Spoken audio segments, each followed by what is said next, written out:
کہ اس مالک کائنات نے ہمیں اپنا ذکر کرنے کا، اپنے حبیب کا ذکر کرنے کا اور اپنے نیک بندوں کے ذکر کرنے کی توفیق عطا فرمائی ہے۔ این سعادت بزور بازو نیز تان بخشت خدائے بخشندہ، یہ سعادتیں زور بازو سے حاصل نہیں کی جاتی، یہ اللہ تعالیٰ جس کو چاہتا ہے عطا فرما دیتا ہے۔ قرآن پاک کے اندر آپ اگر دیکھیں گے تو آپ کو سیدنا سلیمان علیہ نبینا علیہ الصلوۃ والسلام کا تذکرہ ملے گا۔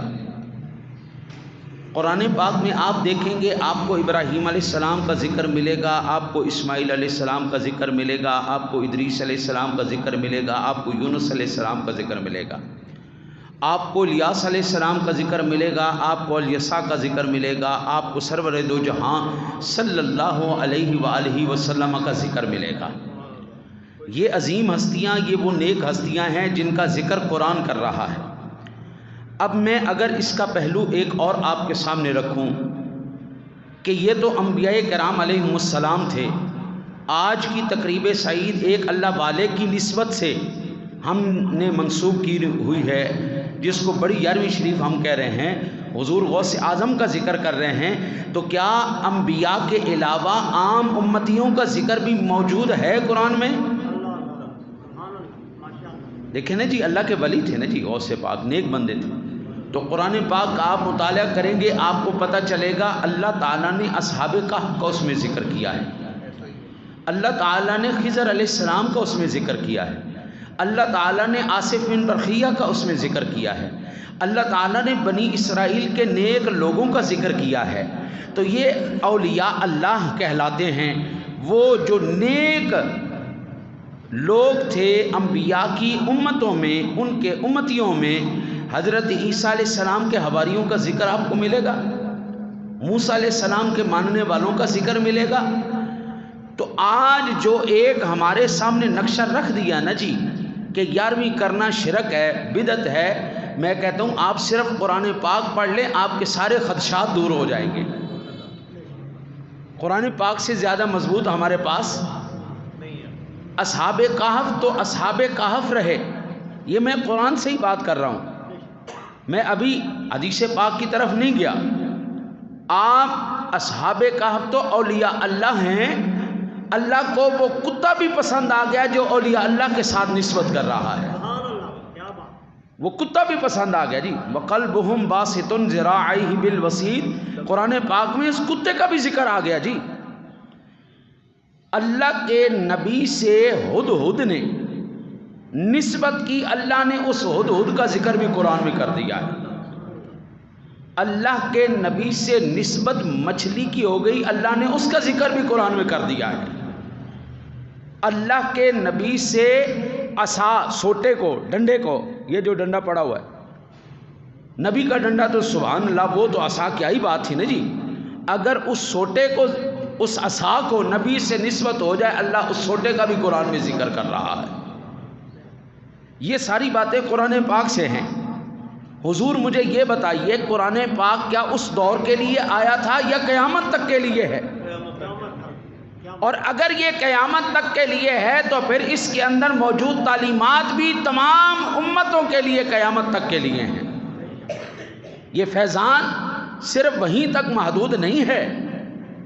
ہاں، میں اگر غلط بات کروں، قرآن کو غلط کوٹ کروں، حدیث کو غلط کوٹ کروں، آپ کا حق بنتا ہے آپ مجھے روکیں کہ قبلہ قرآن پاک کا یہ حصہ جو آپ کوٹ کر رہے ہیں یہ اس طرح نہیں ہے، یہ کسی اور طرح ہے۔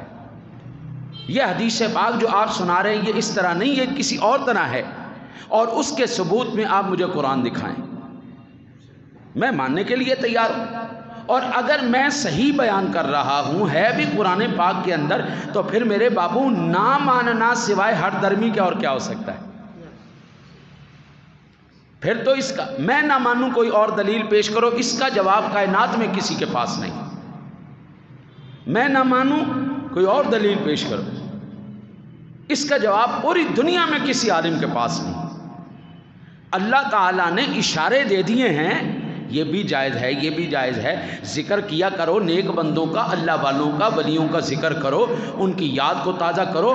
یار مجھے ایمان سے بتائیں قبلہ، کائنات عالم میں پوری دنیا میں کون سا ایسا لمحہ ہے جس لمحے میں اللہ کے پاک قرآن کی تلاوت نہیں ہو رہی؟ کوئی ایک مجھے لمحہ بتا دیں۔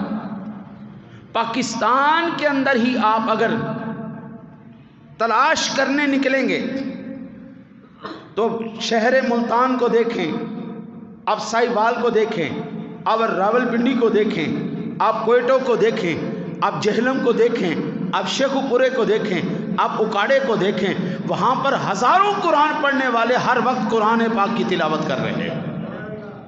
کوئی نماز میں کر رہا ہے، کوئی نفلوں میں کر رہا ہے، کوئی بیٹھا سبق یاد کر رہا ہے، ہر وقت قرآن کی تلاوت ہی ہو رہی ہے جی۔ اور اس قرآن کی تلاوت میں اصحاب کہف کا ذکر بھی ہو رہا ہے، اصحاب کہف کے ساتھ اصحاب کہف کے کتے کا بھی ذکر ہو رہا ہے۔ اگر یہ اتنی ناپسندیدہ چیز ہوتی قبلہ تو پھر مجھے آپ یہ بتائیے اللہ ہر وقت ان کا ذکر کیوں کروا رہا ہے؟ اس کے پیچھے یہ سبق تھا، وہ یاد کر لیا کرو تاکہ ان نیکوں کے صدقے تمہاری بھی بخشش ہو جایا کرے۔ تو ہم یہاں پر ایصال ثواب کے لیے اکٹھے ہوئے ہیں، ان کی یاد کے لیے اکٹھے ہوئے ہیں، ان کے تذکرے کے لیے اکٹھے ہوئے ہیں تاکہ ان کے صدقے ہماری بھی بخششیں ہو جائیں۔ اگر کتا نسبت کر سکتا ہے قبلہ اور وہ محروم نہیں رہ سکتا، ہم تو اشرف المخلوقات ہیں، ہم تو لقد خلقنا الانسان فی احسن تقویم ہیں، ہم تو پورے حضور کے حکم کے مطابق آپ کی غلامی میں سرشار ہیں جناب، ہم جانے دینے کے لیے آپ سرکار کے لیے حاضر۔ تو یہ محفل پاک کا مقصد، اب آپ باقی محفل پاک سنیں گے تو آپ کے دل کو اطمینان رہے گا انشاءاللہ کہ ہم یہاں پر بیٹھے ہوئے اپنا وقت ضائع نہیں کر رہے، ہم اللہ والوں کے ذکر میں اور ان کی یاد میں اور ان سے نسبت میں آج ہم بیٹھے ہوئے ہیں اور اسی اللہ والے کا ذکر کریں گے، اور یہ ذکر ہم انشاءاللہ تعالی العزیز اپنے ماں باپ کو اس کا ثواب پیش کریں گے۔